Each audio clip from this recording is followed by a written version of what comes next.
आज BA part third year भूगोल के विद्यार्थियों को मैं भारत के भौतिक जो स्वरूप हैं उनमें तटीय मैदान और द्वीप समूह के बारे में बताऊंगा। इससे पूर्व में आप लोगों को हिमालय पर्वत समूह, उत्तर भारत का मैदान, प्रायद्वीपीय पठार के विषय में समझा चुका हूँ। आज हम तटीय मैदान एवं द्वीप समूह के बारे में बात करेंगे। इस ऑनलाइन टीचिंग में आप लोगों का अभिनंदन है। आप बड़ा ध्यान देकर इसको सुनिए, क्योंकि इस कोरोना महामारी के चलते ऑनलाइन टीचिंग जो है आपके लिए बहुत लाभकारी साबित होगी। घर बैठे सरकार द्वारा ये सुविधा आपको प्रदान की जा रही है। अतः राज्य के महाविद्यालय मुंडावर में के विद्यार्थियों का उन्हें अभिनंदन है। तटीय मैदान एवं द्वीप समूह के बारे में मैं अब अपना व्याख्यान प्रारंभ करता हूँ।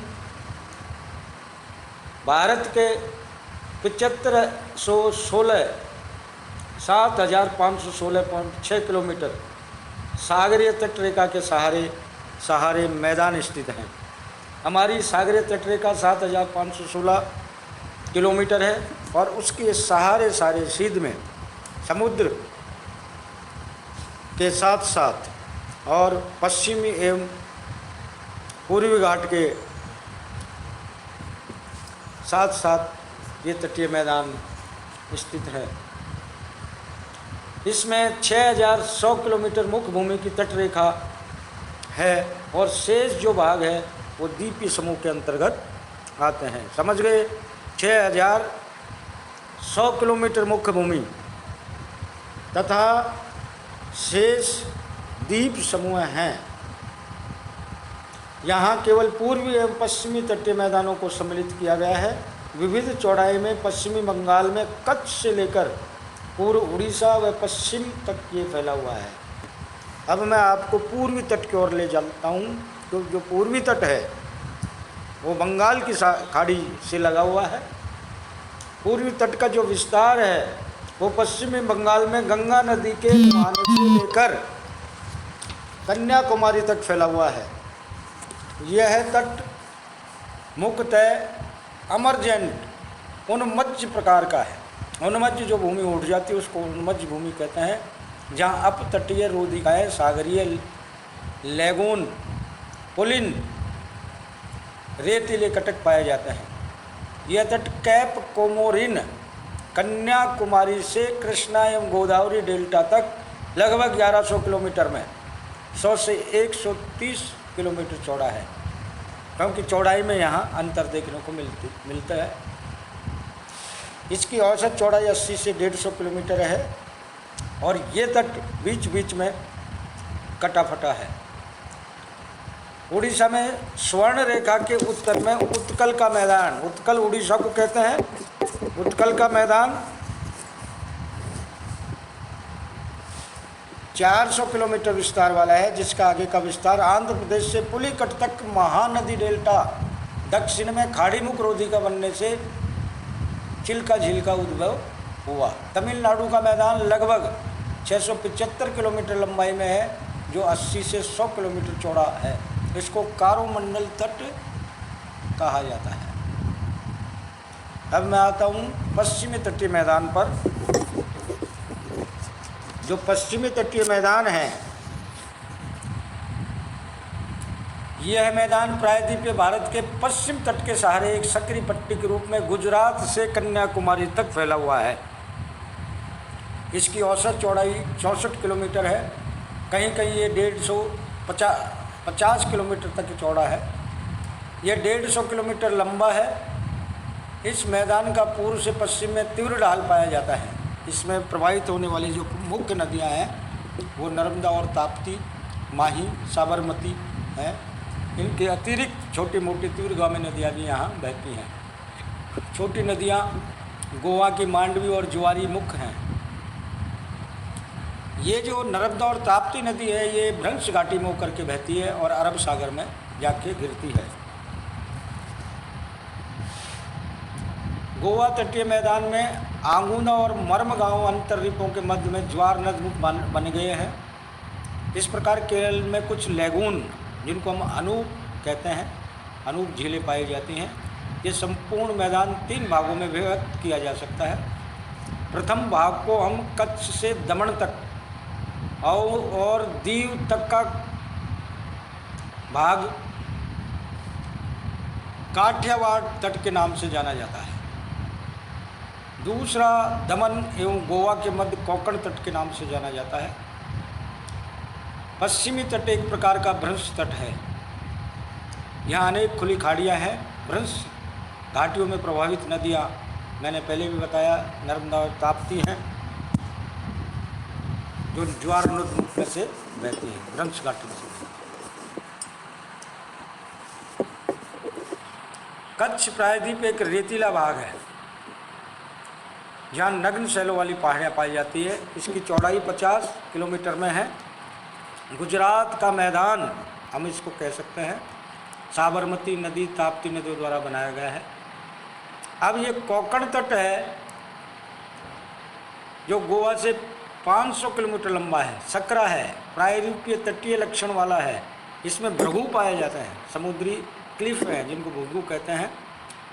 मालाबार तट लगभग 725 किलोमीटर लंबा पाया जाता है। अब ये मालाबार तट है वो 725 किलोमीटर लंबा और 8 से 24 किलोमीटर चौड़ा है। केरल का जो मैदान है यहाँ सबसे चौड़ा भाग पाया जाता है जो 10 किलोमीटर से भी अधिक है। मालाबार तट में भी लेगून पाए जाते हैं। स्थानीय भाषा में इन्हें कयाल कहते हैं। वेम्बनाथ झील इसका एक प्रमुख कथाल है जो 80 किलोमीटर लंबी और 5 से 10 किलोमीटर चौड़े। इस प्रकार इस तट को, पश्चिमी तट को हमने 3 भागों में बांटा, काठियावाड़ तट, कोंकण तट और मालाबार तट। इस तरह से हमने इनका विभाजन कर दिया है। अब हम आते हैं द्वीप समूह पर। ये मुख्य भूमि के मैदान थे जो हमने अभी आपको समझाया। द्वीप समूह हैं जो समुद्र में जो द्वीप पाए जाते हैं वो मुख्य भूमि से अलग है, भारत के भाग है। तो प्रमुख रूप से 2 द्वीप समूह हैं। आपने सुना होगा, भारत का मानचित्र भी देखा है। अरब सागर में लक्षद्वीप और दूसरा अंडमान एवं निकोबार द्वीप समूह जो बंगाल की खाड़ी में विस्तृत रूप से बिखरा हुआ है।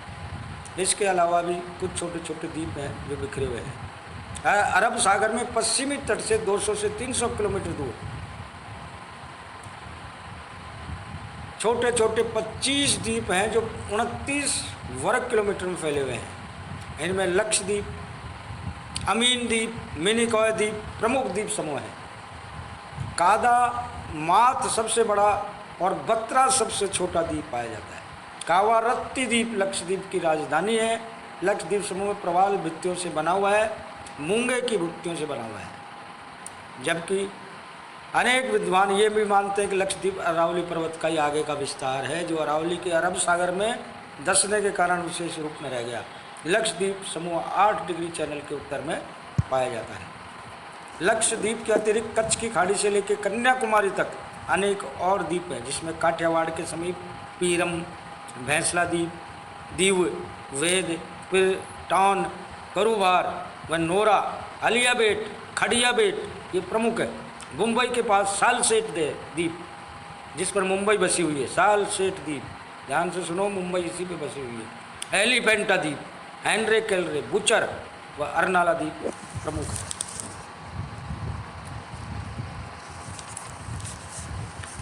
बंगाल की खाड़ी के द्वीपों में अंडमान निकोबार द्वीप समूह बड़ा द्वीप समूह है। इसमें लगभग 240 द्वीप पाए जाते हैं जो 590 किलोमीटर की लंबाई में चापाकार रूप में है। आप नक्शे में देखो, बिल्कुल चापाकार रूप में ये दिखाई दे रहे हैं। इस द्वीप का दक्षिणतम बिंदु 6 डिग्री 45 मिनट उत्तरी अक्षांश है जो भारत का दक्षिणतम बिंदु कहलाता है। इसको हम इंदिरा बिंदु के नाम से जानते हैं, इंदिरा पॉइंट कहते हैं। और इसकी सबसे ऊंची चोटी सैडल चोटी जो 750 मीटर है। इस द्वीप समूह को टर्सरी काल में हिमालय के साथ ही बना हुआ माना जाता है, जबकि कुछ विद्वान ज्वालामुखी से इसको मानते हैं। अंडमान निकोबार द्वीप समूह का क्षेत्रफल 8,326.85 वर्ग किलोमीटर है। इसके लगभग मध्य में 10 डिग्री चैनल अवस्थित है गहराई 730 मीटर है। दो द्वीपों के बीच में जो बीच का भाग होता है जो पानी से भरा है उसको हम चैनल कहते हैं। ग्रेट निकोबार द्वीप समूह है, ग्रेट निकोबार द्वीप। अंडमान निकोबार द्वीप में बैरन और नारकोंडम सक्रिय ज्वालामुखी भी पाए जाते हैं। ध्यान देकर सुनना, अंडमान निकोबार द्वीप में ज्वालामुखी पाए जाते हैं और ये सक्रिय है और इनका नाम है बैरन और नारकोंडम। अब ये नारकोंडम 100 वर्षों से निष्क्रिय होकर कीचड़ में बदल चुका है, लेकिन 9 जून 2005 को यह अचानक सक्रिय हो गया। पोर्ट ब्लेयर से 200 किलोमीटर उत्तर पूर्व में ये द्वीप एक निर्जन द्वीप है। इसके अलावा गंगा के मुहाने पर फैले हुए द्वीप हैं न्यूमोर द्वीप, हुगली के सामने सागर द्वीप, महानदी ब्रह्मणी के डेल्टा में शॉर्ट द्वीप, व्हीलर द्वीप, चिल्का झील के उत्तर में भासरा मांडरा द्वीप प्रमुख हैं। इनके अतिरिक्त क्रोकोडाइल, अंडा कोटा, पाम वन द्वीप चट्टानी धरातल के पाए जाते हैं। नेल्लौर के निकट श्री हरिकोटा द्वीप विशेष महत्व का द्वीप है। हरिकोटा का नाम तुम सबने सुन रखा होगा। ये प्रसिद्ध द्वीप है जिसे प्रमुख अंतरिक्ष उपग्रह प्रेक्षण केंद्र के रूप में प्रयोग लेते हैं। तूतीकोरन के पास प्रवाल निर्मित हेयर द्वीप स्थित है। इस तरह से हमारे भारत का जो भौतिक स्वरूप है उसका ये अध्याय पूर्ण होता है।